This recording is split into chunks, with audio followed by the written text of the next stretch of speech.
많은 사람들이 스스로 만족하면 그 만족이 성공이라고 생각하는 경우가 많습니다. 그리고 만족이 되면 참 잘된 거다라고 평가를 합니다. 만족하냐 만족하지 못하냐 거기에 따라서 기분이 오락가락하는 것이 인간입니다. 그래서 거기다 대고 아무리 좋은 말하고 아무리 서리빨 같은 진리의 잣대를 선포해도 일단 그거보다 더 중요한 건 자기 만족이기 때문에 내가 일단 만족을 느껴야 그래야 직성이 풀리는 족속이 그것이 인간이라는 것입니다. 그래서 사람은 가만히 이렇게 내버려 두고 편한 대로 한번 가봐라 그러면 결국 어떻게 되냐면 육적인 존재로 되어져 갑니다. 등 따시고 배부르는 거 그것 이상 그것이 주는 포만감과 만족감이 제일 좋기 때문에 그 이상으로 좋은 게 없는 인생이 되어버린다는 것입니다. 그래서 육적인 사람이 되어가는 사람 앞에 서서 예를 들면 설교를 예수 믿는 사람은 영적인 만족을 구하면서 살아야 됩니다. 내지는 하나님의 만족을 이루어 드려야지 인간이 자기 만족을 위하여 살면은 예수 믿는 사람답지 못합니다. 이런 말을 한다면 습관적으로 아멘 그럴지는 몰라도 정말 그런 진심이 속에서 만들어져 있는지 그것을 제가 이렇게 한번 살펴보면 제 목회 경험상 많은 사람들을 보게 되는데 결코 그것에 대한 진심을 갖고 살아가는 신자들이 많지 않다라는 것을 고백할 수밖에 없다는 것입니다. 그래서 지금도 드는 생각은 그래요. 저를 포함해서 모든 신자들이 아직도 육적인 것이 많구나. 이 생각은 버릴 수가 없습니다. 여러분이 예수를 믿는 궁극의 목표가 무엇입니까? 가끔씩 제가 이런 질문을 하는데 도대체 왜 예수를 믿고 왜 교회에 앉아 있습니까? 그거 점검해 볼 필요가 있다는 거죠. 왜 예수를 믿습니까? 무슨 고차원적인 종교 생활을 하려고 합니까? 아니면 무슨 교양, 격조 있는 아주 고급한 품격의 삶을 살기 위해서 기독교란 종교를 선택한 겁니까? 아니면 왠지 안 믿는 것보다는 믿는 생활을 하는 게 여러모로 좀 선량해 보이기도 하고 또 교회 커뮤니티를 통해서 뭔가 이득이 되거나 또 이용할 만한 그런 여지도 있을 것 같고 그래서 예수를 믿고 교회를 다니는 겁니까? 분명히 해야 된다는 거죠. 예수를 믿는 이유는 교회 다니는 이유는 딱 하나죠. 천국입니다. 천국. 그러니까 천국 가려고 하는 거라는 거죠. 근데 이 중에 혹시 천국에 관심이 없는 분이 여기 앉아 있다면 그 자리에 별 의미가 없습니다. 교회에 와서 목사님의 수준 높은 무슨 그런 정신 세계에 대한 강연을 듣거나 깊은 철학을 들으러 왔다면 번지수를 잘못 찾은 것이 되는 거죠.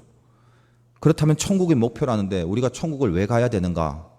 몇 번이나 말씀드렸습니다만 천국은 하나님이 계신 곳이고 하나님과 영원한 시간을 같이 하려고 하니까 천국을 가야 되는 거거든요.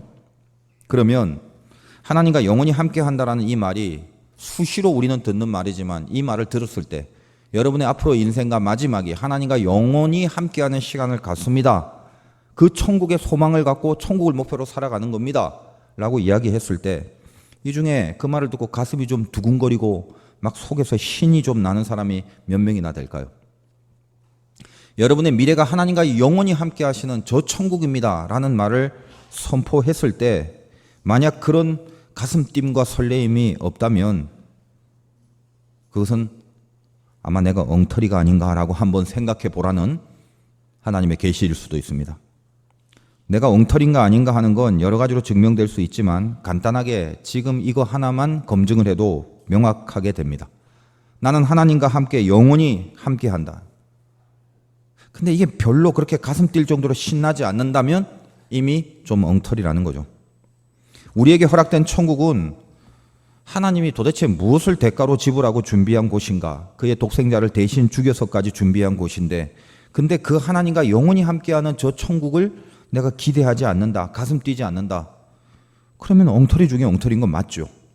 물론 우리는 지옥 가는 건 싫으니까 지옥 대신 천국 가겠습니다라고 그렇게 말할 수는 있어요.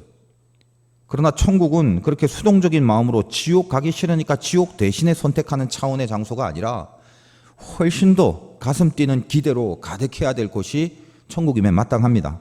근데도 불구하고 우리가 천국이란 얘기를 들 때마다 설레임이 없고 기대가 없고 가슴팀이 없고 신명이 나지 않는다면 그럼 나는 지금 엉터리가 아닌가? 엉터리 맞습니다. 그러나 엉터리긴 해도 가짜는 아직 아닙니다. 아직은 믿음이 좀 덜 되고 모자랄 뿐이지 우리가 아직 가짜는 아닌 것에 희망이 있다는 것입니다. 왜 그럼 예수 믿으면서도 천국에 대한 가슴 뛰는 설렘과 기대가 없느냐? 간단하죠. 하나님과 함께 한다는 그 사실이 자기 자신을 만족시키는 내용이 아니라서 그렇다는 것입니다. 즉 하나님을 만족하지 않는 거예요. 하나님 자체를 만족해야 되는데, 그래야 천국에 대한 기대와 설렘이 있고 그분과 영원히 함께하는 것이 그렇게 신나는 일일 수밖에 없게 되는데, 이 하나님을 내가 만족하지 않기 때문이라는 것입니다. 인간에게는 동력이라는 게 있어요. 인간이 움직일 수 있는 인간의 모든 동력의 배후에는 만족이라는 게 있습니다. 그래서 만족이 결국은 동력이 됩니다. 이 중에는 한 분도 없겠습니다만, 예를 들어 술에 중독된 사람이 있다고 칩시다. 예배 마치고 배도 고파질 거니까 이제 저기 어디 월미도 같은 데 가서 소주 한잔 하며 회나 한 사발 하자 이러면 벌써부터 막 기대가 되고 가슴이 설레이는 거죠. 빨리 예배나 끝내라. 근데 거기까지 갈 때 길거리에 지금 차가 없단다. 그러니까 좀 머니까 못 갈 것 같지? 아니 무슨 말. 지금 월미도에서 소주하고 회를 먹는데 이 사람 중독된 사람이, 근데 길거리가 차가 없다면 뭐 어때? 걸어서라도 가야지. 교회에 가려면 조금 멀어서 차 타는 것이 귀찮아서 갈까 말까 망설이는 사람들이 술 먹자면 걸어서라도 가게 되는 거죠. 왜? 그 사람의 만족, 술이에요. 동력이 만족이기 때문에 가게 돼 있다는 것입니다. 제가 성경을 이렇게 묵상하고 목회를 지금까지 해가면서 도대체 구원받은 것에 대한 뭔가 좀 증거를 잡을 수 있을 게 없을까? 많이 좀 생각을 해봤어요. 그게 뭘까? 예수 믿고 구원 얻었다는데 딱 보면 좀 구원 받았다는 증거를 뭘로 좀 알 수 있을까? 물론 하나님만이 아시는 거지만 그냥 인간적으로 궁금하니까. 요즘 여러분이 스마트폰 들고 계시는데 그 어플이라고 해서 그 어플리케이션이 있죠. 뭐 별의별 게 다 있더라고요. 제가 이제 느끼는 몇 가지 신기한 것 중에 기타 줄을 이렇게 튜닝하는 그 핸드폰을 켜놓고 기타 줄을 치면 거기에 딱 그 기타 줄이 맞춰지게끔 하는 튜닝 기계도 있고요. 또 우리 아이들이 저번에 한번 갖고 있었던 건데 그 신기하게 이렇게 갖다 대면 사람 얼굴을 이렇게 찍으면 그 얼굴을 인식해서 연예인 중에 누구 닮았냐 이런 것도 있더라고요. 그래서 제가 궁금해서 이제 저도 한번 해봤어요. 근데 이 얘기를 일부에서 했더니 막 사람들이 웃더라고요. 근데 진짜 밤에 이렇게 홀쭉해져 갖고 사진을 찍어 갖고 딱 봤더니 그 원빈을 닮았다고. 다 웃잖아요 지금. 그 진짜인데. 그 진짜 그랬거든요. 그래서 그리고 나서 이제 아침에는 이렇게 팅팅 부은 얼굴로 다시 한번 해봤어요. 그랬더니 강호동 닮았다고 그렇게 얘기해 나한테. 그래서 이렇게 기술만 좋으면요 이런 개발들이 굉장히 많이 되는 것 같습니다. 그래서 제가 그냥 느낌에 이런 어플을 좀 만들었으면 어떨까. 물론 기술이 거기까지 갈지 몰라요. 핸드폰 이렇게 사람 얼굴에 딱 갖다 대면 예를 들면 그 원래의 얼굴 그게 막 나오는 거예요. 그런 거. 아니면 뭐 거짓말 탐지기 같은 거 그걸 딱 켜놓고 얘기를 하면 거짓말인지 아닌지 거짓말이면 삐삐삐삐 소리가 들리고 이런 거 만약에 개발하면 돈 많이 벌 것 같아요. 아니면 갖다 대면 착한 사람인가 나쁜 사람인가 바로 딱딱 나오고, 착한 사람이면 뭐 거래해도 되고 나쁜 사람이면 안 해도 되고 그런 거 있지 않습니까? 근데 제가 목사이기 때문에 오죽하면 제가 어떤 어플리케이션을 구상했냐면 그 딱 갖다 대면요 사람한테 천국, 딱 갖다 대면 지옥 이렇게 구원 받았냐 안 받았냐를 판별하는 어플리케이션 하나 있으면 얼마나 좋을까. 왜냐하면 이제 갖다 댔는데 지옥 그러면 이 땅에서 죽기 전에 정신 차릴 거 아닙니까? 아무튼 그런 생각도 해봤다는 거예요. 그래서 물론 전부 다 100%는 아닙니다만 구원을 받았다면 구원받은 자의 특징이 뭐냐라고 하는 여러 가지 몇 가지 특징 중에 하나의 판별법이 있는데, 그게 뭐냐면 제가 묵상을 해본 결과 그겁니다. 하나님의 백성들은 하나님을 만족하는 게 있다는 것입니다. 내 만족이 아니라 하나님의 만족을 구하는 그런 사람들은 이건 뭐 틀림없이 구원받은 백성이 틀림없어요. 근데 물론 인간인지라 살아가면서 항상 언제 어디서나 100% 하나님만 만족시키면서 살 수는 없는 건 맞습니다. 근데 적어도 신자라는 이름으로 살면서 내가 한 번도 하나님의 만족을 생각해 본 적도 없고 하나님의 만족을 한 번도 의식해 보지 않았다면 그거 좀 곤란한 분들입니다. 한 번도 그런 적이 없다는 거예요. 근데 몸은 교회에 있고 늘 성경을 끼고 다니고 밥 먹을 때 기도도 하고 사도신경도 외우는데, 그런데 내 깊은 곳에 하나님의 만족에 대한 의식이 한 번도 없다. 하나님을 만족하는 그 만족감이 나에게 없다. 이러면 틀림없이 문제가 있다라는 거예요. 여러분 여기 부부들이 많은데 부부끼리 처음에는 막 사랑한다고 해서 막 결혼하지 않습니까? 굉장히 사랑하는 부부끼리도 그 몇십 년 꼴랑 사는 건데도 살면서 지겹다고 그러죠. 그 특별히 이제 남편들이 좀 많이 불쌍해서 유명한 그 재밌는 유모들이 있지 않습니까? 남편이 이제 나이 들수록 그 아내한테 막 맞고 산다라는 뭐 그런 거. 그래서 40대 남편은 막 밥 달라고 해서 맞고, 그죠? 50대는 아내가 외출 나가는데 언제 오냐고 묻다가 맞았다고 그러고, 60대는 외출 나갈 아내한테 어디 가냐고 묻다가 맞았다고 그러고, 70대는 따라 나가려고 바지 주워 입다가 맞았다고 그러고, 80대는 아침에 눈 떴다고 맞았다고 그러고. 이런 거 뭐 많이 듣지 않습니까?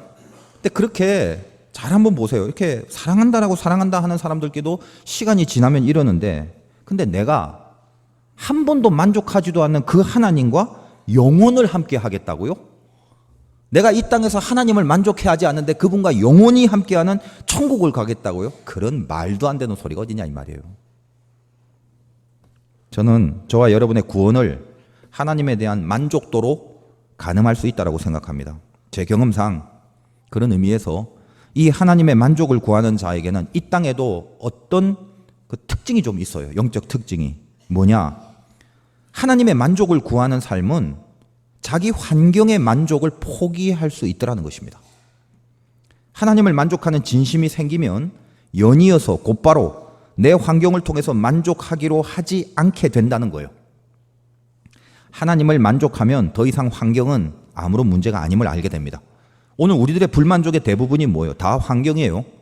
겉으로 보여지고 육적인 환경들입니다. 주어진 자리, 뭐 직장, 무슨 학생들 캠퍼스, 내가 관계 맺는 사람들, 모든 여건들 다 환경이잖아요. 근데 거기에는 절대로 환경 안에는 자기 만족으로 가득 찰 수가 없단 말입니다. 그래서 우리의 환경 속에는 언제나 이 불만족이라는 게 가시처럼 돋쳐 있을 뿐입니다. 그런데 여기서 이 모든 것을 넘어서서 내가 하나님을 분명히 만족하게 되면 그 만족이 모든 환경을 자족하게 만들어버린다는 거예요. 사도 바울이 대표적인 고백을 하지 않습니까? 비천에 거할 때도 있고 풍부에 거할 때도 있다. 근데 스스로 자족하는 일체의 비결을 배웠다. 어떻게 그럴 수 있습니까? 바울에게 있어서는 환경적인 비천, 환경적인 풍부, 이게 중요한 게 아니었습니다. 왜? 환경의 만족도를 갖고 있지 않기 때문에. 뭐가 중요한 만족이었냐면 하나님이 만족이죠. 그러니까 자기의 세상의 모든 것들은 다 배설물로 여기고 하나님으로만 만족한 영혼이 되어버렸기 때문에 일체의 비결, 스스로 자족하는 비결을 배웠다는 것입니다. 그러므로 하나님을 만족하면 환경에 자족할 수가 있게 된단 말이에요. 그게 우리가 살아가는 힘들입니다. 우리 힘이 필요해요. 살아가는데 힘 없이 어떻게 살아요? 근데 우리 힘이 어디 있느냐? 하나님을 만족하는 그때부터 영성이라는 게 생기게 마련입니다. 영력과 영성은 하나님을 만족하지 않고선 절대로 나타날 수 없어요. 영력이라는 게 뭐예요? 하나님을 만족할 때 나오는 거예요. 환경이 만족스러울 때 나오는 게 영력이 아니라고요. 환경이 만족스러울 때는 절대로 영력이 나올 수 없습니다. 하나님이 만족할 때, 하나님을 만족할 때 영성이란 게 생긴다라는 거죠. 오늘 본문의 내용이 그런 얘기예요. 오늘 본문의 내용은 70인 장로를 뽑고 그들을 어떻게 모세를 돕느냐라는 장면과 동시에 메추라기 사건이 오버랩이 되어 있습니다. 조금 긴데 오늘 기력이 다했다고 고기를 달라는 장면은 본문에 읽지 않았지만 11장 6절 저번 시간에 그걸 읽었어요. 이제는 우리의 기력이 다하여 이 만나 외에는 보이는 것이 아무것도 없다. 하나님이 만나를 내려줬는데 거기에 만족하지 못하고 그것만 먹으니까 힘이 딸린단 말이죠. 기력이 다하니까. 근데 사실 만나 자체가 얼마나 큰 기적입니까? 그들이 무슨 뿌리거나 열매를 거두려고 농사 짓지도 않았는데 하나님이 공짜로 주신 거거든요. 그러니까 그것만 봐도 충분히 은혜가 있고 충분히 갈 수 있는데 기력이 다했다라고 11장 6절에 표현하고 있는 거죠. 뭡니까? 고기 달라는 거요. 기력이 딸린다. 고기가 먹고 싶다라는 의미가 아니라 영적인 의미가 뭐예요? 나는 지금 고기가 없어서 기력이 딸리는 게 아니라 영적인 기운으로 살아야 될 백성이 육적인 기력을 지금 추구하는 거거든요. 여기서부터 육적인 기력을 추구하기 시작하면서부터 하나님에 대한 만족의 정도가 서서히 약해지기 시작합니다. 그래서 오늘 11장 본문 16절부터 17절에 이런 내용으로 시작하죠. 여호와께서 모세에게 이르시되 이스라엘 노인 중에 네가 알기로 백성의 장로와 지도자가 될 만한 자 70명을 모아. 17절에 내가 강림하여 거기서 너와 말하고 내게 임한 영을 그들에게도 임하게 하리니 그들이 너와 함께 백성의 짐을 담당하고 너 혼자 담당하지 아니하리라. 모세가 고달프고 힘들어하니까 하나님이 이 상황 속에서 70인의 장로를 세우게 됩니다. 근데 이 70인의 장로에게 모세의 짐을 담당하게 하겠다. 너희도 너와 함께 백성의 짐을 담당해라. 이렇게 지금 얘기를 한 장면이 있거든요. 그런데 짐을 담당하라고 해놓고 실질적으로 육적인 노동을 한다든지 어떤 어려운 일을 했다는 말은 하나도 없어요. 짐을 담당하게 하겠다 해놓고 하나님이 하신 일이 뭐냐면 모세에게 내린 영을 동일하게 그 70인 장로에게 내리게 됩니다. 동일한 영을 내린다는 거예요. 그게 뭡니까? 모세를 돕는데 그 돕는다는 게 뭐냐면 힘이 필요한데 모세가 하나님을 만족해 하면서 진행하는 이 큰 행렬에 같은 마음과 같은 코드로 모세를 돕기 위하여 하나님이 동일하게 부어주시는 영입니다. 어떤 거죠? 이 진열, 이 행진은 영역으로 가는 거지 육역으로 가는 게 아니라는 것입니다. 육적인 기력이 필요한 게 아니라 영적인 힘이 필요하니 모세를 도울 사람은 동일하게 영적인 원리를 모세와 같이 갖고 영의 힘으로 가라 이 말이란 말이에요. 그게 중요하다. 이 모든 행진에서 가장 필요한 힘은 그거다. 힘의 근원이 영에 있다는 거 알아라. 그 얘기를 지금 하는 거거든요. 환경을 벗어나 이 말이죠. 많은 어리석은 백성들은 환경의 만족을 추구합니다. 기력이 딸린다, 고기가 먹고 싶다, 이게 뭐냐? 그 불만족을 통해서 어떻게 하면 만족할 수 있을까를 환경 속에서만 찾기 시작했는데 하나님은 모세와 이 지도자들을 세우면서 그들에게 영을 부어주시면서 동일한 영을 부어주시면서 원하시는 게 뭐냐? 너희는 하나님을 만족하여 영적인 힘을 갖고 진군하라. 그 얘기거든요. 그러니까 어떻습니까? 그 사인으로 그 표시로 26절에 보면 그 기명된 자 중 엘다시라 하는 자와 메다시라 하는 자 두 사람이 진영에 머물고 장막에 나아가지 아니하였으나 그들에게도 영이 임하였으므로 진영에서 예언한지라. 28절에 보면 택한 자 중 한 사람 모세를 넘기는 눈의 아들 여호수아가 말하여 이르되 내 주 모세여 그들을 말리소서. 29절에 모세가 그에게 이르되 네가 나를 두고 시기하느냐 여호와께서 그의 영을 그의 모든 백성에게 주사 다 선지자가 되게 하기를 원하노라. 무슨 말이냐면 70명 뽑은 사람 중에 엘닷과 메닷이 있었는데 그들은 같이 모여있지 않고 자기 진영 속에 있었단 말이에요. 그러니까 조직과 눈에 보이는 겉모습으로는 떨어져 있었는데도 불구하고 거기도 동일하게 하나님의 영이 임해서 동일한 예언을 하더라는 것입니다. 이때 육의 눈만 갖고 있던 젊은 여호수아, 사실 여호수아는 모세를 통하여 배우는 게 굉장히 많습니다. 이 사건도 사실은 여호수아가 모세를 통하여 학습한 사건이죠. 그 70인 중에 한 명이었던 여호수아 가만히 보니까 저 두 명은 분명히 명단이 있긴 한데 저 바깥에서 우리와 달리 따로 노네?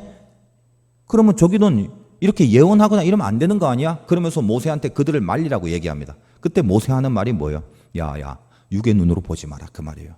여기 있든 저기 있든 그런 게 중요한 게 아니라 명단에 기록된 것은 하나님이 지도자로 뽑았고 이 지도자들 모두에게는 중요한 게 육의 힘과 보이는 조직이나 보이는 체계가 아니라 깊은 곳에 영의 힘으로 가는 거기 때문에 저들에게도 동일한 영이 임하는 게 맞다. 이 얘기를 지금 하는 거거든요. 이 교훈이 왜 필요한가? 그러면서 여호수아를 꾸짖었고 아마 여호수아는 이것 때문에 또 큰 교훈을 얻었을 것입니다. 아, 그렇구나. 영역이라는 게 중요한 거구나. 그래서 바톤 터치를 하고 여호수아가 이스라엘 백성을 이끌 때부터 항상 여호수아는 단창을 들고 하나님 앞에 먼저 기도하고 기도 없이는 절대로 일을 하지 않았단 말이죠. 굉장히 많은 교훈을 얻은 거죠. 이런 일반의 사건이 왜 메추라기 사건과 같이 오늘 본문에 소개되어 있는가? 이게 굉장히 중요한 메시지입니다. 영역, 영의 힘. 그것은 제가 아까 말씀드렸다시피 하나님을 만족하는 진심이 있을 때 생긴다라고 그랬습니다. 우리 신자가 살아가는 법은 정말 잘 알고 살아가야 되는데 제일 중요한 말을 하면요, 이 교회에서 배운 적이 없다는 거예요. 제가 여러 번 그런 경험을 해봤거든요. 오랫동안 교회 생활을 하면서 내가 믿고 있는 기독교가 궁극적으로 뭔지를 모르고 살아온 사람들이 의외로 너무나 많아요. 의외로. 그러니까 우리는 육의 힘으로 사는 거, 육의 것들에 대한 성공, 겉보기에 풍성하고 아름답고 화려한 거, 그런 게 아닌 줄 알긴 아는데 교육되고 훈련받고 하나님 편에 서려는 많은 연단들이 있어서 방향을 똑바로 오랫동안 그 방향을 갖고 왔다면 체득이 되고 근력이 생겨서 육의 것을 제거하고 영의 것을 분명히 붙잡아야 된다는 것에 진심으로 동의를 하게 되는데 그러지 못한단 말이죠. 훈련을 못해서. 저는 이스라엘 백성들이 출애굽한 과정 가운데 우리가 정말 놓치지 말아야 될 비극이 뭐냐면요, 수많은 무리들이 한 방에 하나님의 은혜로 애굽에서부터 여기까지 왔잖아요. 홍해를 건넜잖아요. 근데 정말 놓치지 마세요. 이들은 가나안 땅까지 끌고 가려고 하나님이 빼왔단 말이에요. 근데 1세대가 여호수아와 갈렙이라는 두 명 빼고 어린애들은 다 갔지만 그 처음 나온 1세대들은 두 명 빼고는 한 명도 가나안 땅에 들어가지 못했어요. 열흘이면 갈 수 있는 거리를 광야에서 뺑뺑이를 돌다가 40년 동안 유리하면서 1세대가 거기서 머물러 버렸다는 것입니다. 근데 우리는 이거를 놓쳐요. 이게 얼마나 심각한 일인가에 대하여 인식이 별로 없어요. 여러분 한국 교회를 보세요. 저는 출애굽과 비슷하다고 봐요. 엄청난 은혜를 쏟아부으셨어요, 하나님이. 전 세계 이 코딱지만한 나라에 이런 빠른 경제 성장과 이런 수많은 십자가와 수많은 선교사들이 배출된 이런 나라는 세계사에 별로 없어요. 우리는 이 안에 있으니까 의뢰이 그런갑다 하지만 저 멀리 지구본을 보고 전체를 보면요, 우리는 기가 막힌 백성이에요. 특별히 기독교에 대해서는요. 그 인식하세요? 우린 잘 몰라요. 그냥 저 세상 사람들은, 저 지구의 사람들은 알아요. 저 대단한 백성이다. 신비한 백성이다. 빨리 애굽에서부터 나왔단 말이에요. 그럼 그 다음에 어떻게 해야 되냐면 가나안으로 가야 되는데 뭘 실패하면 이스라엘과 똑같아지냐면 신자가 된 다음에 신자답게 성숙하지 못하면 약속의 끝까지 가지 못한다는 거예요. 근데 그런 위험과 조짐들이 곳곳에서 보일 때마다 두렵고 염려가 되고 그럴 수밖에 없습니다. 40년간을 하나님 앞에 연단을 받아야 그래야 근근히 들어갈 수 있는 곳인 것만큼 신앙이 성숙된다는 것은 굉장히 필요한 거죠. 하나님이 1세대를 광야에서 그냥 매장시키고 그냥 더 이상 가나안 땅으로 못 들어오게 할 수밖에 없었던 그 깊은 심정이 뭐냐면 너희들은 연단되고 성숙되지 않으면 가나안 땅에 와봤자 쓸모가 없다라는 거예요. 생각해 보세요. 하나님 앞에 붙들리고 진짜 기독교가 뭔지, 진짜 복음이 뭔지, 하나님의 뜻에 순종한다는 게 진짜 뭔지 이걸 모르는 상태에서 그들이 헐레벌떡 그냥 은총이랍시고 가나안 땅으로 쑥 들어갔다고 칩시다. 여리고성이 있어요. 저거 무너뜨려라. 어떻게 해요? 뺑뺑 돌아라. 제사장 앞세우고 법궤 앞세우고 아무 말도 하지 말고 니네끼리 아무 말도 하지 마. 조용히 그냥 따라가. 그냥 따라가서 성만 돌아. 하루에 한 바퀴씩. 7일째 7바퀴 돌아. 만약 그들이 성숙되지 못한 채로 가나안 땅에 다 들어갔다 치면요, 그 얘기 들을 사람 한 명도 없다니까요. 말도 안 되는 소리 하지 말라. 내가 살아온 경험상 성이라는 건 뺑뺑 걸어 다닌다고 도는 게 무너지는 게 아니야. 그거 어떻게 해야 되냐면 저 망치 갖고 포크레인 갖고 와야 돼. 자, 같이 다 삽 들고 도끼 갖고 다 모이자. 이러지. 그 누구 한 명 거기서 하나님의 말씀이 맞다고 순종하면서 그 길을 찍소리 없이 따를 사람이 어디 있겠냐 말이에요. 하나님 그걸 알아요. 들어와 봤자 그 수준과 그 차원이 절대로 가나안 약속의 차원이 아니라는 걸 하나님이 안단 말이에요. 그래서 그들을 절대로 가나안 땅으로 들여보내지 못했습니다. 이후에 여호수아 갈렙에 의하여 신명기를 붙잡고, 듀트로노미라는 건 제2의 율법, 신명기가 듀트로노미라는 뜻이거든요. 1세대가 말씀에 붙잡히지 못한 실패를 딛고 일어나 2세대가 말씀을 붙잡고 순종하는 삶을 살아라. 그래서 2세대가 가서 여호수아에게 승리를 하잖아요. 우리가 주는 역사의 교훈을 잘 봐야 돼요. 은혜를 많이 받고 은혜를 확실히 받은 만큼 감당해야 될 책임이 있다는 것입니다. 우리 한국교회는 성숙이 필요해요. 신앙의 수준과 그 차원이 이제는 하나님 앞에 무르익을 과정이 필요하다는 것입니다. 힘없고 못 살고 고난받을 때, 저 애굽에서 노예 생활하는 것처럼 처절할 때 하나님은 이 나라에 복음을 주셔서 이렇게 빼오셨어요. 이렇게 빼어나게 하셨단 말이에요. 그 다음에 뭘 해야 되는가? 우리에게 심각한 과제가 아닐 수 없다는 것입니다. 우리가 중요한 사건을 알아야 돼요. 육적인 거는요, 육의 힘으로는요, 사실 많은 것들을 할 수 있습니다. 겉으로 보여지는 것들은 얼마든지 육의 것으로 이룰 수 있단 말이에요. 교회도 마찬가지고 개인의 신앙도 마찬가지고. 제가 목회를 하니까 제 예를 한번 들어볼까요? 제가 겉으로는 많은 사람들을 몰리게 하고 막 교회 성도가 불어나고 교회 재정이 불어나고 막 출석이 늘고 뭐가 목회를 해도 막 많은 사람들이 은혜를 받고 그랬다 칩시다. 그렇게 겉으로 보여지는 것은 번지르르하게 잘 되면서 저는 진짜 제 속은 얼마든지 거짓과 위선에 가득 차고 하나님이 함께하는 그걸 원치도 않고 내 멋대로 내 안에는 하나님이 없는, 다시 말하여 하나님을 만족하게 여기지 않으면서도 얼마든지 교회와 목회를 보란듯이 겉으로 드러내는 것을 충분히 잘할 수 있단 말이에요. 하나님을 만족하지 않아도 육적인 일들을 얼마든지 육적인 방법으로 해낼 수 있단 말이에요. 그 어려운 거 아니에요, 그거는. 근데 뭡니까? 여러 번 제가 말씀드렸다시피 제일 심각한 거, 제일 안타까운 게 뭐냐면 하나님과 멀어지고 있고 하나님이 내 만족이 아닌데 겉으로 보여지는 일들이 잘 되는 거예요. 이게 미치는 거예요. 치명타요, 치명타. 내 안에 내 만족이 되시는 분이 하나님인데 그 부분은 하나도 없이 늘 겉으로 승리가 나타나, 늘 겉으로 열매가 나타나고, 이게 승리고 이게 열매랍시고 예수는 없는 세력만 자꾸 커져가는 것처럼, 그것처럼 불쌍한 게 없습니다. 가짜냐 진짜냐 그런 거는요 절대로 보여지는 부분에선 판별이 안 돼요. 중심을 보시는 하나님이 계십니다. 그래서 그분의 시각이 적용이 돼야 돼요. 주님이 오늘도 여러분에게 그리고 저에게 물으십니다. 너 지금 나로 인하여 만족하니? 너 만족하고 싶은데 네 만족의 핵심이 뭐야? 너 나 때문에 만족해 정말? 그 질문을 하십니다. 여러분 거기에 대해서 어떻게 대답하시겠어요? 네, 주님 충분합니다. 저는 주님을 만족합니다. 저는 하나님을 만족합니다. 이 고백이 나올 수 있어야 된다는 것입니다. 저는 이 예배 가운데 여러분이 이 고백의 진심의 감동들이 생겼으면 좋겠어요. 가만히 세상 살아보니까 별거 아니잖아요. 이 땅 이거 그깟 뭐 어려운 고난 그거 뭐 천년 가요 만년 가요. 뭐 그렇게 미워할 게 있으며 뭐 그렇게 분노할 게 있으며 뭐 그렇게 증오할 게 있으며 뭐 그렇게 무의미한 게 있어요. 얼마 안 가잖아요. 결국은 무엇과 만납니까? 내 삶의 가장 깊은 뿌리의 만족은 하나님. 그게 되면 다 되는 거거든요. 다시 여러분의 만족의 기준이 지금 내가 하나님이 계심으로 하나님을 만족하는가를 확인해 보세요. 만약 그게 없다면, 내가 하나님을 만족하는 게 하나도 없다면 위험 신호입니다. 빨간불이 들어온 거예요. 저는 좀 극단적으로 말하면요 어쩔 수 없어요. 이게 제 진심인데 차라리 눈으로 보여지는 모든 일들이 몽땅 망하더라도 그로 인해서 하나님과 가까워지게 된다면,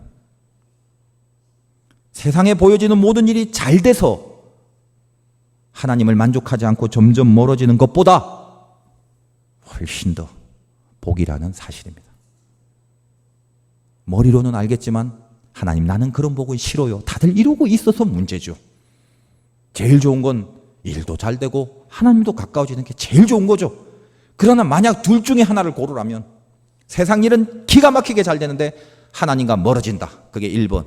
2번. 세상 일은 다 망하는데 그것 때문에 바닥을 치고 하나님과 확 가까워진다. 2번. 극단적으로 둘 중에 하나 고르라. 2번을 고를 수 있냐 이 말입니다. 우리 스스로 약해서 2번을 못 고르기 때문에. 그러나 하나님은 우리를 그럼에도 사랑하셔서 2번을 삼으시고 싶으셔. 내 원치 않는 고난과 환난과 어려움과 기도거리를 주십니다. 사랑하기 때문에. 메추라기는 우리는 이렇게 생각해요. 만나와 더불어 아주 신비한 은혜고 기적 사건이라고. 그래서 이스라엘 백성들이 배고프고 고기 먹여달라니까 하나님이 이스라엘 백성을 사랑하셔서 하늘로부터 막 메추라기, 이 메추라기는 뭐 제가 잘 모르겠습니다만 메추리 알 그거 있잖아요. 참새 비슷하게 생긴 것 같아요. 먹어보진 못했습니다만 어쨌든 그걸 막 주신 거죠. 그래 하나님이 역시 이스라엘 백성들 도와주는구나. 우리는 그렇게만 대강 알고 있을 것입니다. 그러나 여러분 오늘 이 말씀을 통해서 만나와 메추라기는 차원이 다르다는 것을 알고 가셨으면 좋겠어요. 만나는 하나님이 주신 은혜지만 메추라기는 기적이긴 하지만 차원이 달라요. 오늘 20절을 보겠습니다. 냄새도 싫어하기까지 한 달 동안 먹게 하시리니 이는 너희가 너희 중에 계시는 여호와를 멸시하고 그 앞에서 울며 이르기를 우리가 어찌하여 애굽에서 나왔던가 함이라 하라. 자, 기력이 딸리니까 제발 메추라기 좀 달라, 고기 좀 달라, 못해 먹겠다 이런 원망이죠. 그러니까 그냥 하나님이 그래 냄새가 그냥 싫어할 정도 지긋지긋하게 퍼주마, 많이 먹어라 그거죠. 그러나 뭐예요? 그렇게 많이 먹어라 해놓고 이는 너희가 너희 중에 계시는 여호와를 멸시하고. 왜 주는 줄 아니? 너는 하나님을 멸시하고 하나님 앞에 원망했잖아. 그래서 준다. 33절과 34절. 고기가 아직 이 사이에 있어 씹히기 전에 여호와께서 백성에 대하여 진노하사 심히 큰 재앙으로 치셨으므로 그곳 이름을 기브롯 핫다와라 불렀으니 욕심을 낸 백성을 거기 장사함이었더라. 메추라기를 먹었어요. 이에 고기가 끼기도 전에, 채 메추라기가 충분히 소화도 되기 전에 어떻게 해요? 죽어버렸어요. 그랬고 거기를 기브롯 핫다와 관주에 보면 탐욕의 무덤이란 뜻이란 말이죠. 여러분 한번 생각해 보세요. 메추라기 먹으면 하나님이 진노를 발해서 내가 망할 거다를 만약 알았다면 메추라기를 먹었겠어요? 절대 안 먹었겠죠. 그런데 메추라기를 먹는 동안 그들은 어떻게 해요? 으아, 만족하네. 역시 원망하고 불평 좀 쏟았더니 하나님이 들어주네. 잘 풀리네 일. 그랬을 거란 말이에요. 그게 잘 되는 건 줄 알았을 거란 말이죠. 여러분 중에 혹시 메추라기 바라는 사람이 있습니까? 그것을 통해 뭔가 만족을 얻으려는 그런 게 있는, 물론 우리가 만족을 위한다는 게, 만족을 추구한다는 게 나쁜 건 아닙니다. 근데 지금 내가 당하는 불만족을 만족으로 기필코 바꾸어 놓아야만 직성이 풀리는 족속이라면 하나님을 만족한다는 마음은 하나도 없이 내 환경에서 처해져 있는 불만족을 어떻게든 만족으로 바꾸어야만 직성이 풀리는 그건 마음 하나밖에 없다면 하나님은 안중에도 없고 오늘 진노를 당한 이 백성과 다르지 않다라는 것입니다. 하나님, 메추라기도 메추라기. 내가 그거 먹고 힘내야 되니까 당신을 통한 영의 힘 필요 없어요. 내가 육의 힘이 필요하고 환경의 힘이 필요하니까 만족이 육신이죠. 빨리 고기 달라고. 안 주면 알아서 하라고. 우리가 노리는 만족의 대부분은 다 육적인 거 아닙니까? 처해진 환경이죠. 눈으로 보여진 겉의 모습들. 이런 걸 통해서 오는 불만족이잖아요. 전부 다. 그래서 항상 우리의 넋두리가 뭐예요? 그 일만 없었으면 맨날 그거, 그 인간만 없었으면 맨날 그거, 혹은 반대로 내가 그것만 있었으면, 내가 그것만 갖고 있었으면, 내가 그것만 만났으면, 그 사람만 있었으면, 이런 거죠. 여기서 내가 하나님을 만족하는 믿음으로 강력한 영역을 붙잡고 나에게 당면한 환경을 뛰어넘을 믿음의 사람들을 하나님이 바라신다라는 거예요. 우리가 느끼는 불만족은 일단 깨달아야 돼요. 이 불만족이 우리에게 고통을 주긴 하지만 이 불만족스러운 환경은 나에게 절대로 필요한 것을 알고 들어가야 돼요. 여기에 동의하는 것부터 신앙의 시작입니다. 이게 뭐 이래 이렇게 나가시면 끝나는 거예요. 여러분 보세요. 메추라기는요 없었어야 되는 거예요. 메추라기가 없어야 만나에 더 깊은 감사를 하죠. 굶어 죽겠는데 만나라도 있으니 사는 건데 메추라기를 쏟아 부어주니 돼지들처럼 메추라기만 먹으려고 그러다가 만나의 소중함도 다 잊어버리고 메추라기가 없고 그 풍성함이 없어야 가난한 마음으로 광야 생활을 할 때 하나님의 존존을 절대 떠나지 않게 되는 거거든요. 근데 처음 불만과 원망이 저번 시간에 했지만 잡류들과 비류들이 거기에 섞여서 목표가 하나님이 아닌 것들이 불만과 원망을 쏟아내니까 그 목소리에 녹아나서 이스라엘이 그 불만을 전이받게 되는 거죠. 비류와 잡류를 조심하십시오. 모든 교회 안에도 모든 신앙의 공동체 안에도 비류와 잡류들이 있습니다. 그 비류와 잡류는 뭘로 판별하냐? 신앙생활 얼마 안 한 사람이 비류와 잡류? 아니요. 목표가 하나님이 아닌 자들이. 그들의 한마디가 마치 연병처럼 퍼져서 마귀의 세력과 합세하며 사람의 공동체의 조직의 마음을 회파하기 시작합니다. 하나님이 목표가 아닌 말, 하나님이 목표가 아닌 심정, 하나님이 핵심이 아닌 모든 사건들은 전부 비류와 잡류에 속하 있는 마귀가 이용하는 도구밖에 안 되는 거예요. 하나님이 없으니까요. 그러니 어때요? 이스라엘이 그 비류들의 불만을 전이받게 되자 우리 빨리 고기 달라고 메추라기 달라고 그래서 하루 내릴 분량을 내렸는데 그 돼지처럼 모아갖고 32절에 보니까 백성이 일어나 그날 종일 종야와 그 이튿날 종일토록 메추라기를 모으니 그 몇 개 먹겠다고 한 끼에 얼마나 모았는지 적게 모은 자도 10호멜이라 그들이 자기들을 위하여 진영 사면에 펴뒀더라. 10호멜 2200리터란 말이죠. 그럼 1.5리터 콜라가 2000개가 넘는 건데 그걸 언제 먹을 거라고 다 걷어갖고 널널하게 진영에 펼쳐놔. 먹질 못해갖고 그냥 장기 보관하려고. 그러니 이 진영 냄새나지 온갖 부정과 더러움이 들끓겠죠. 결론이 뭐예요? 그래 너 실컷 먹어. 그래 먹고 싶다니까 실컷 먹어. 그러나 네가 이걸 먹어서 만족함으로 말미암아 죄를 짓고 벌을 받는 거다. 기브롯 핫다와 탐욕의 무덤밖에 없다. 메추라기 먹을 때만 해도 이스라엘 백성들이 얼마나 만족했겠어요. 환경으로부터 오는 불만족을 어떻게든 만족으로 바뀌려고 하나님 원망하고 불평하고 이따우가 뭐야 빨리 안 줘 이러고 있다가 내렸을 때 얼마나 그 마음이 좋았겠어요. 막 만족했겠죠. 아마 간증을 했을 간증을. 우리가 말이지 하나님 믿다가 이게 상태가 안 좋고 환경이 안 좋아서 불만 좀 토하고 이러니까 하나님도 봐 원망하니까 딱 주잖아. 얼마나 좋냐 매출하기 좋고. 간증을 했을 거야 막 좋다고. 근데 뭐예요? 그 만족이 그 육의 만족이 영광으로 나타난 게 아니라 그 만족은 패망으로 드러났죠. 그게 오늘의 교훈이란 말이죠. 만족을 바라지 말고 내 만족을 이루려고 탐심과 원망을 만들어내지 말라는 거예요. 만족도 나쁜 건 아니지만 중요한 것은 하나님을 만족하지 않은 채 내 안에 있는 만족은 오히려 나를 망하게 할 수가 있다는 거예요. 하나님의 백성은 더더군다나 더 분명합니다. 하나님이 나에게 환경의 불만족을 줬을 때는 하나님이 허락하신 거죠. 그 환경의 불만족이 의미가 있단 말이에요. 근데 이 의미를 걷어채워버리고 내 뜻과 내 주장, 하나님으로 한 만족은 하나도 없으니까 내 만족만 채우려고 길길이 날뛰다가 결국 만족하니까 망하더라는 거죠. 이게 오늘의 교훈이에요.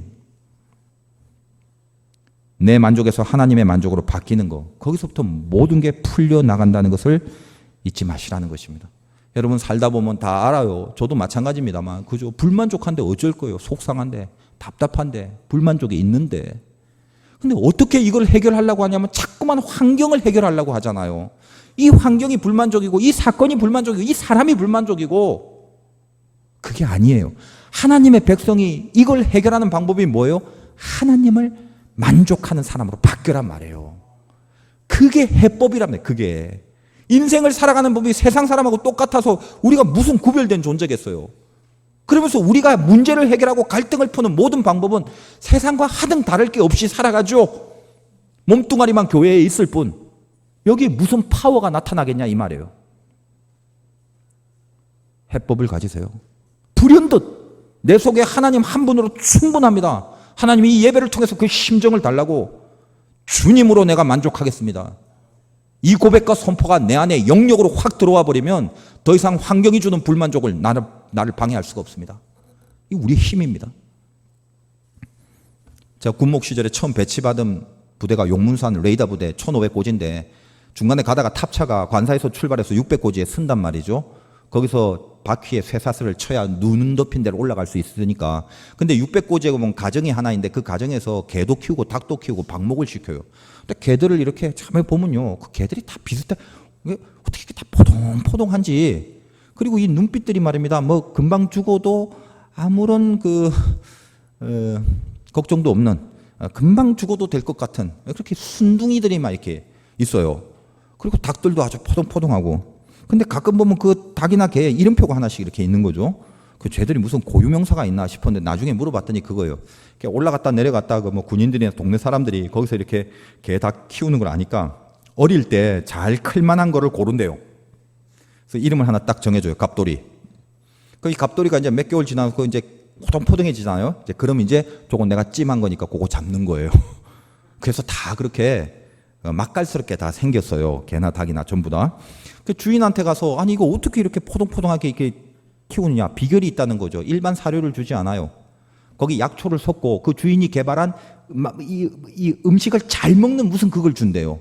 그러면 그냥 잘 먹고 그렇게 잘 잔대요. 우리가 이 600고지에서 키우는 개들이요. 그렇게 잘 먹고 그렇게 잘 잔다. 조금 제가 좀 거스리더라도 이런 표현을 한번 해볼게요. 그렇게 잘 처먹고 나중에 돼지는 거예요. 지는 자기 운명이 내가 이렇게 먹는 게 만족하지 이 만족의 끝이 패망이라는 걸 죽다 깨어나도 몰라요. 우리가 개예요, 닭이에요. 뭐 때문에 살아요? 내 만족과 불만족이 어떤 가치가 있는지 모르고 산다면 우리는 만족 자체가 망하는 인생이라는 걸 그걸 깨닫지 못한다면 우리는 신앙으로 이 세상을 살아갈 수가 없을 것입니다. 다시 한번 너무나 뻔한 이 진리와 명제를 오늘 가슴속에 담고 가시길 바라요. 너의 만족이 뭐냐? 나는 하나님 한 분으로 충분히 만족한 사람으로 살 겁니다. 힘을 주세요. 이것이 우리가 이길 수 있는 방법입니다. 승리하시길 주님의 이름으로 축원드립니다.